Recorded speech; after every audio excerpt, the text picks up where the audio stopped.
Një zhvillim i papritur ka tronditur opinionin publik ditën e djeshme, pasi u bë e ditur se kryeministri i Shqipërisë, zoti Edi Rama, është shtruar në spital. Lajmi u përhap me shpejtësi në rrjetet sociale dhe në mediat vendase, duke ngritur një sër pikpyetjesh në lidhje me shëndetin e tij, pasi për shumë orë nuk pati një deklaratë zyrtare, burime pranë kabinetit të kryeministit konfirmuan se shtrimi ishte i nevojshëm për shkak të një gjendeje të papritur shëndetësore që lidhet me stomakun.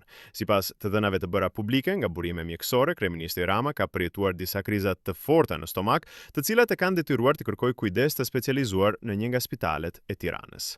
Mjekët kanë sqaruar se këto kriza janë pasojë e ndryshimeve të menjëhershme të temperaturës dhe ndikimit që këto ndryshime kanë pasur në sistemin tretës të kryeministrit.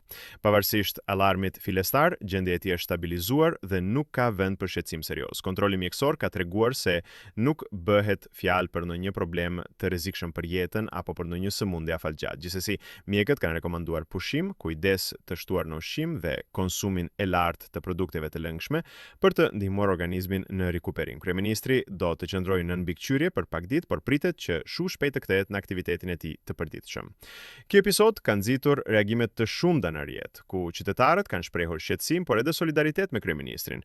Figura publike dhe politikan nga kampi i mazorancës dhe opozitës kanë dërguar mesazhe të shpejta urimi për shërim të plot dhe të shpejt. Të gjithë janë të vetëdijshëm se përbalimi i detyrave të larta shtetërore vjen shpesh me ngarkesë të madhe dhe ndikim në shëndet. Megjithatë, rasti i fundit është një kujtesë e qartë për nevojën e kujdesit ndaj shëndetit, edhe për ata që mbajnë postet e larta.